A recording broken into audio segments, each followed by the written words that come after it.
Welcome to One Wrong Move, where one small decision set the whole chain in motion. Today's story starts with a blue glowing powder in a little girl's hands and ends somewhere nobody saw coming. There is a 6-year-old girl sitting at a kitchen table in Brazil. She is eating a boiled egg. Her hands have blue powder on them. She has been rubbing it on her arms because she thinks it is glitter. In 3 weeks, she will be dead. In 4 weeks, her town will gather at the cemetery with stones to try to stop her burial. They will believe her body will poison the ground. This is the story of 93 grams of radioactive salt that nobody knew what it was. Not the men who stole it, not the junk dealer who bought it, not the little girl who ate it. Goiânia is the capital of Goiás, an inland state in central Brazil. In 1987, it was a city of about 1 million people, hot, flat, and unremarkable. It isn't a place anyone associates with nuclear disasters, which is a big part of why this one was allowed to spread for 16 days before anybody in charge found out. On the edge of the city center sat a building that used to be a private cancer clinic. The Instituto Goiano de Radioterapia opened in the 1970s, treated patients with radiation therapy. In 1977, they had bought a teletherapy unit from an American company, a Shazapan F3000. It was a heavy steel machine about the size of a small refrigerator. Inside the machine, behind shielding, was a sealed capsule. The capsule held roughly 93 grams of a radioactive salt called cesium chloride. Not much, about the weight of a deck of cards. The activity of that little amount of salt was around 50 terabecquerels. In plain language, that is enough radiation to kill a healthy adult standing next to the unshielded source within a few hours. In 1985, the clinic closed. There was a rent dispute with the landlord. The clinic relocated. The machine was supposed to go with them. It didn't. The landlord sued. A court ordered that nothing in the building could be moved until the dispute was settled, including the teletherapy unit, including the live radiation source inside it. For the next 2 years, that machine sat in an abandoned building in the middle of a Brazilian city, slowly being covered in dust, still loaded, still dangerous.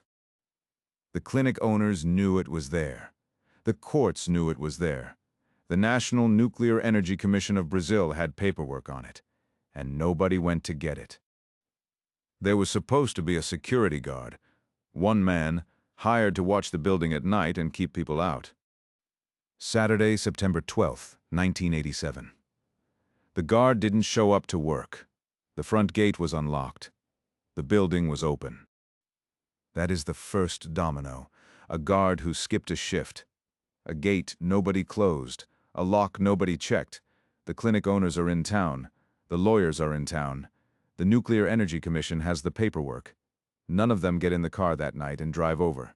Everything that follows comes from one building, one open door, one evening nobody was watching.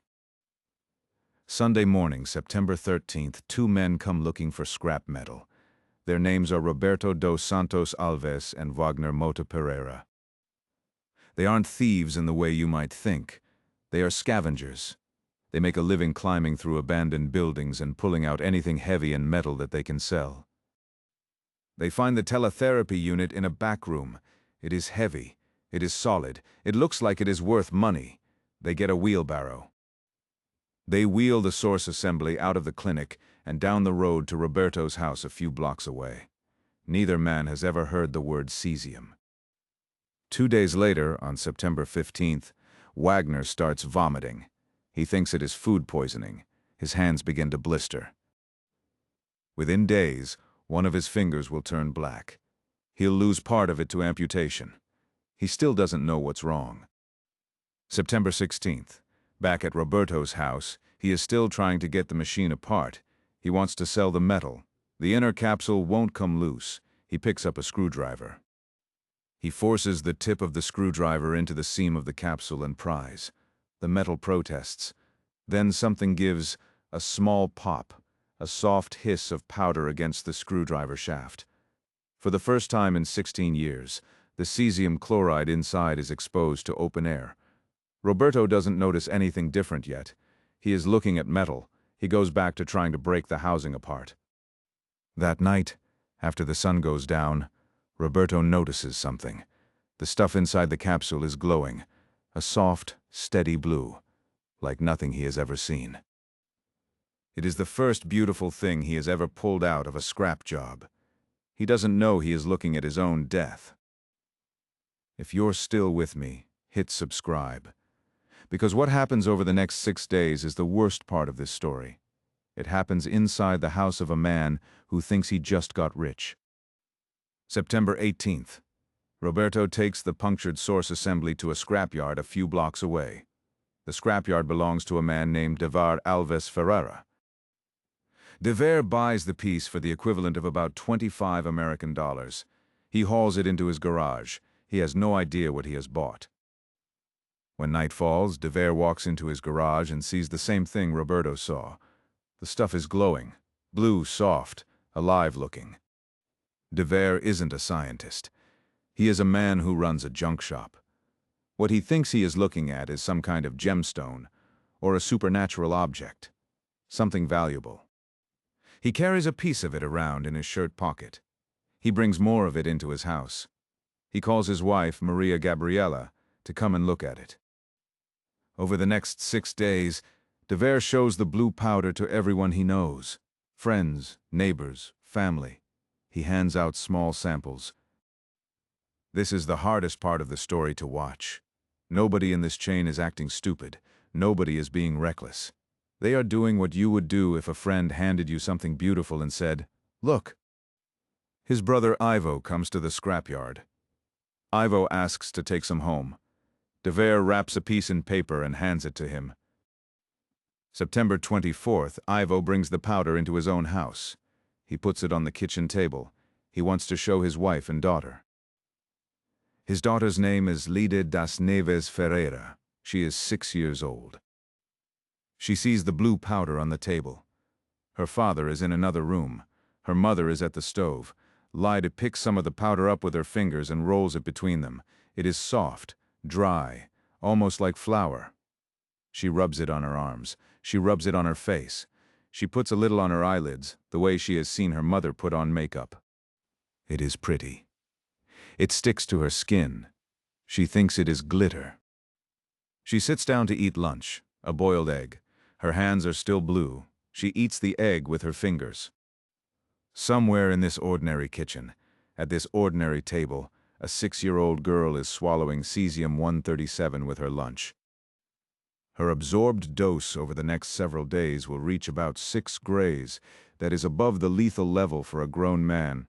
For a 40-pound child, it is obliterating. Nobody in the house has any idea. It is a normal afternoon, a normal lunch. Her uncle Devar, across the city, is still proud of what he found.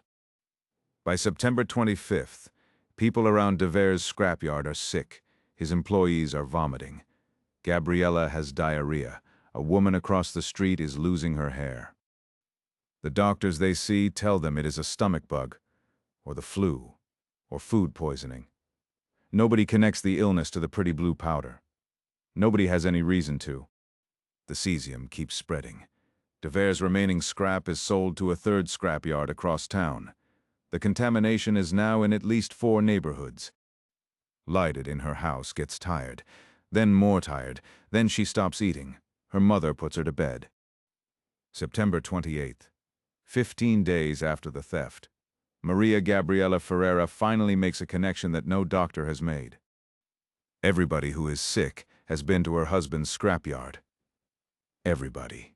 She doesn't know what the substance is. She knows it is killing people. She takes a plastic bag.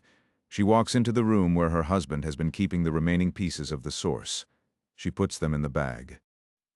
Then she walks out of her house with a bag of cesium-137 and gets on a public bus. She rides across the city with the bag on her lap. Other passengers sit next to her. None of them know. She gets off at the Vigilancia Sanitaria, the public health department. She walks inside. She puts the bag down on a doctor's desk. She says, "This is killing my family." Then she turns around and leaves. The doctor doesn't know what it is either. He puts the bag in a corner of his office. September 29th. A medical physicist named Walter Mendez Ferreira is called in. He is the first person in this entire 16-day chain who knows what radiation looks like. He runs a Geiger counter near the bag, the needle pegs. He backs out of the room. He calls the state government by nightfall. The governor of Goiás has been woken up. The next morning, Goiânia has to do something no Brazilian city has ever done: screen an entire population for radiation. They set up mobile units at the Olympic Stadium downtown. People line up in the thousands. Workers in plastic suits wave Geiger counters over arms and torsos and shoes. Over the following weeks, they will screen about 112,000 people, roughly 1 in 10 residents of the city. 249 of them will be contaminated. 129 will have the cesium inside their bodies. 20 will be sick enough to hospitalize. 41 houses are evacuated. 85 homes are found contaminated. 3 buses, 14 cars, 5 pigs, 50,000 rolls of toilet paper from a warehouse that shared a wall with Dever's yard, books, mattresses, a kitchen table, a washing machine, all of it bagged, labeled, sealed, and hauled out of the city for burial in a concrete trench. The cleanup generates 3,500 cubic meters of radioactive waste from one stolen machine. October 23, 1987. Leida das Neves Ferreira dies in a hospital in Rio de Janeiro. Septicemia. The radiation has destroyed her bone marrow. She is 6 years old. Her aunt, Maria Gabriela, the woman who got on the bus, dies the same day. Same cause. 4 days later, on October 27th, Israel Batista dos Santos, 22 years old, dies of respiratory and lymphatic damage, one of Dever's employees. The next day, October 28th, the second employee dies, Admilson Alves de Souza, 18 years old, lung damage, internal bleeding. 4 people dead in 6 days. Not one of them had known what they were touching. Leida das Neves is supposed to be buried in Abadia de Goiás, the small town where her family is from. The authorities arrive with her body. Word has traveled ahead of them. The townspeople know that a radiation victim is coming. By the time the hearse reaches the cemetery gate, a crowd is waiting. They are holding stones. They believe her body will poison the ground. They believe the radiation will rise up through the soil into their crops. They believe her grave will make the cemetery unusable. They don't want her in their town. They are not cruel. They are scared. Nobody in that crowd was given good information about what had happened in Goiânia, and fear moves faster than facts. The authorities negotiate. The body is placed inside a sealed lead coffin. The coffin is then placed inside a concrete vault. Only then does the crowd let the burial happen. Leida das Neves Ferreira is buried twice, once in lead, once in concrete. She is 6 years old. Stay with me. The ending of this story is what nobody warned Lady's family about, and if you're finding this hard to watch, share it. Somebody should still know this happened. The survivors are left to live in a city that now treats them like something to be avoided. Hotels refuse to give them rooms. Planes refuse to carry them. Schools refuse to admit their children. 3 doctors associated with the Instituto Goiano de Radioterapia are eventually charged with criminal negligence for abandoning the machine. The case moves slowly. In 2000, a civil court orders compensation. It comes from the Nuclear Energy Commission, the state Social Security Institute, one of the clinic owners, and the clinic's physicist. Nobody serves serious prison time. Dever Alves Ferreira survives the immediate radiation exposure. He watched his wife die. He watched his niece die. He watched 2 of his employees die. He doesn't recover. He drinks. He falls apart. He dies in 1994. The official cause is cirrhosis. He had survived the radiation. He hadn't survived what came after. Leida's father, Ivo, lives another 16 years. He dies of emphysema in 2003. He is buried in the same town where his daughter was once turned away at the gate. Of the roughly 50 terabecquerels of cesium that were inside the original capsule, about 44 have been recovered, found, collected, sealed in drums, buried in a special site. About 3.5 terabecquerels are still unaccounted for. That is roughly 7% of the original source, somewhere in Goiânia, in the soil, in the cracks of paving, in the guts of animals. Cesium-137 has a half-life of about 30 years. In 2026, roughly half of what went missing in 1987 is still radioactive.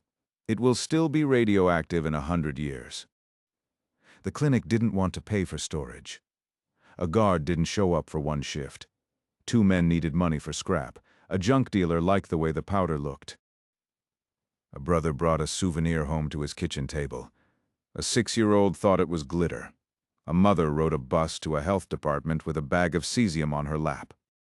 Nobody in that chain was malicious. Nobody was reckless. They were ordinary people doing ordinary human things.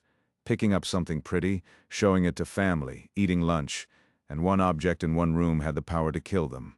The cesium didn't know what it was touching. It didn't care whether the hands on it belonged to a scrapyard worker or a 6-year-old. It did what it had been manufactured to do, and nobody left in the chain had been given the word for what it was. One wrong move. Compounded for 16 days, by everyone who could have stopped it. They died because nobody told them what blue meant. If this one got you, hit subscribe. One wrong move drops a new one twice a week, and the next one is worse.